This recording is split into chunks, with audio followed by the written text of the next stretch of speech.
Why is it that we are so addicted to lies, to fear, to drama?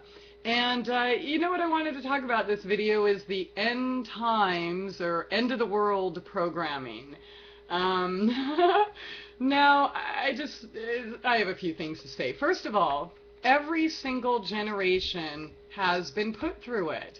And depending on how old you are, I mean, I know at least in my lifetime, I'm 40, we've had, oh, I don't know, about 15 end of the world scares, scenarios that are literally being spouted by the same people, the same radio shows, the same, video makers and documentary people and all of this stuff. And, while I believe that it's a distraction to keep us from ourselves, when we're looking outside and worried about, say, a reptilian clone army on Mars that's going to come here and get us, or, another comet that's going to destroy the world, or, Planet X or Nibiru that's going to cause all of these horrible disasters and many millions are going to die and all of these things. It's just, and another thing is prophecies. They talk, oh, well, it was prophesied. It was prophesized. Well, how do we know that those prophecies aren't scripts so that you will fall for it hook, line, and sinker? Every war, oh, we have to get them because the Bible said so. Or, look, there's locusts here. Or, we had another tornado, or another hurricane, or another earthquake. Look, it's proof. It's these prophecies are real. It's the end of the world.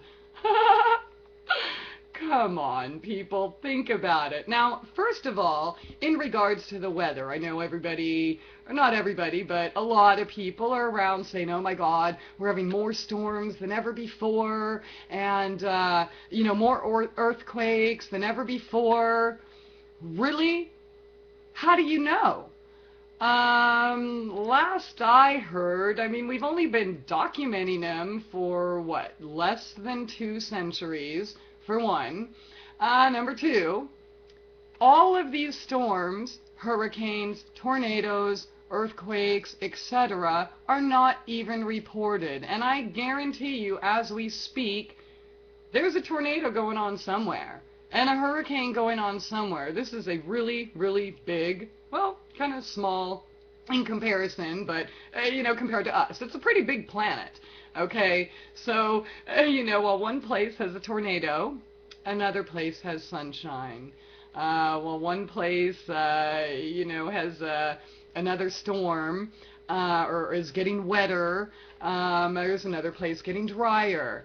And, it's all actually, I believe, the natural cycle of life. And see, the more we mess with Mother Nature, the more she is going to fight back. And, I think it's good to know what's going on, what kind of technology is out there and all this stuff, but seriously, people, every time there's a cloud in the sky, you're like, oh my God, it's HAARP! It's really? Come on. There were clouds in the sky way before HAARP. And once again, I think that's extremely disempowering because, look, Mother Nature, number one, is smarter than man. Number two, when we realize that these storms outside of us are actually manifestations of what's going on inside of us, our stuck emotions, our denial, our repressed anger and rage and such, these things really can go away. But some of it is necessary. Winter is necessary. Fall is necessary. There's no spring without fall. There's no summer without winter. There's no flowers and vegetables and food without rain. These things are normal. It's not HAARP all the time. It's not, chemtrails all the time. I'm not saying that they're not real. I know they are, but we need to kind of find a balance, okay? And I know this whole end of the world programming, this fear-based mentality that a lot of us have bought into. How is that working for you? I mean, I know like just in the last 40 years, many people, they built their underground bunkers, they bought their 10 or 20 years full of food storage, and buy all these other products that people are recommending. Hey, the world's going to end, but if you buy this, you're going to be safe. Well, check it out, dude. If the world's going to end, or we're going to get hit by this big comet, or Planet X or something, how much good do you think all that food storage is going to do for you anyways? Or, storing all this gold, what's it going to do? Let's say, an asteroid or comet or planet or, something happens and devastates, a piece of land the size of state of Texas. What are you going to go be able to buy with that gold? Or are you going to build a temple with it? Are you going to fix your teeth with it? I mean, really, what are you going to do with it? Once again, I used to buy into that when I was in the political thing and thinking, oh my God, next week the world's going to end again. It didn't happen. Okay, well, oh, cool, it's going to end again next month. All right, so prepare for that. Didn't happen again. Well, damn, I started getting disappointed and, saw that I was buying into these unrealistic fears that paralyze you. Why would they or someone want to promote fear propaganda? Well, because it paralyzes you and keeps you from discovering yourself, your true power, okay, and focusing on things that are important, like, oh, guess what? Let me think, the now. Yeah, the now. How is that living in the past or worrying about the future working for you? Come on, people. The magic is in now. No amount of food storage, no amount of underground bunkers or gold piles or any of these things are going to save you if any of these things were even true.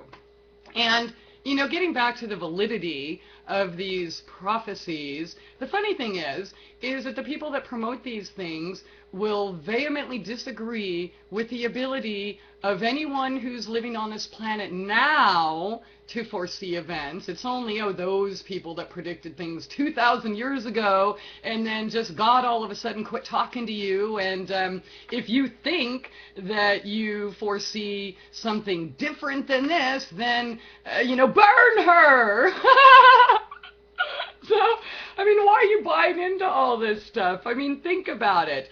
Bible stories. You guys are arguing with people about what somebody supposedly said 2,000 years ago. You want to kill your brothers and sisters or people from other countries and today because what you think they said and somebody doesn't agree with that, or you don't like how they worship God or don't worship God at all, or don't believe there is one, or their beliefs in God is something a little bit different than yours. Come on, really? Can we pretty please grow up and find a way to all play in the sandbox together with these differentiating beliefs? A couple weeks ago, there was this group on Facebook I was in, and like every post was like, oh my God, there's another storm. See, the end of the world is coming. Oh my God, there's another hurricane. See, I told you the end of the world is coming. And, so after a couple weeks of this, I think I was in the group like 3 or 4 weeks. So after a few weeks of that, I didn't respond until I did. And I'm like, come on. There's no end of the world. And in fact, these people that were promoting this were like, oh my God, we're going to be stuck here and we're going to die. And check it out. They just posted YouTube videos. They're not dead. They have electricity. Everything is fine. Floods happen. I live in Branson, in the Ozarks, and they have dammed up 3 naturally flowing rivers. Well, guess what? Once again, Mother Nature wins, so we get to flood every year, sometimes more than once a year. Why? Man. and man's stupidity, thinking that they're smarter than Mother Nature, not because it's the end of the world. New Orleans, other places on the coast, let me think. When you're building below sea level, you are once again thinking that you are so much smarter than Mother Nature, and you can put a couple sandbags up and that's going to protect your ridiculous man-made buildings. Really? Is that what destruction is to you? How many times did the same people predict, oh, next week, oh, 2 weeks, oh, next month, we're going to get hit by this, we're going to get hit by that, and what happens? Nothing. It's another day. There's storms going on right now. There's hurricanes and tornadoes going on right now. We hear about a few of them, and honestly, I believe the ones that we do hear about are escalated, such as Fukushima. Remember, right after that happened, we were supposed to have an ice age within a few months, and millions of people were going to die on the west coast of the United States because the radiation, the wind was magically going to blow it over to the west coast, Alaska, Oregon, Seattle, Canada, California. Didn't happen. None of these things happened. I mean, I know most people are addicted to fear, they're addicted to drama, and they're so addicted to it that they'll attack me or other people that say, relax, it's normal, everything is good, live in the now. What can you do to make your life better today? What can you do to put a smile on somebody else's face today? When you are worried about, stockpiling food and ammo and gold and, building an underground bunker, you're not really helping anyone at all. I will say this. Providing for your family is responsible.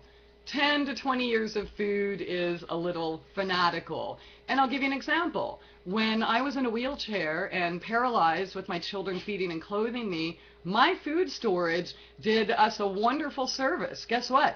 We didn't have to stand in line and get food stamps because we had what we needed. And the truth is, storms happen. Here in the Ozarks, people were without power for 5 weeks. 5 weeks in the ice storm. I was one time snowed in for 11 days. Ice storm, couldn't go anywhere, couldn't go to the store, couldn't do anything. So food, obviously, to take care of me and my children and even my neighbors, came in handy. And then I decided I was going to get rid of all my food storage. And everybody thought I was absolutely crazy. But the reason I did it was because everything is a vibration. And when you're buying these things in these fear-based vibration, you're surrounded by that energy and you can attract these things to you. So releasing those things and giving them away to somebody who did need them at that time because they were flooded out and had to find new homes and lost all their food and clothes and everything. I gave away 4 truckloads. It felt so good to get rid of my food storage and all of those things that I was holding on to based on fear, and not to mention the fact it was also a leap in faith to, just really test myself and realize that I know that I'm going to be okay no matter what happens. I mean, I know how to eat weeds, make medicine with them,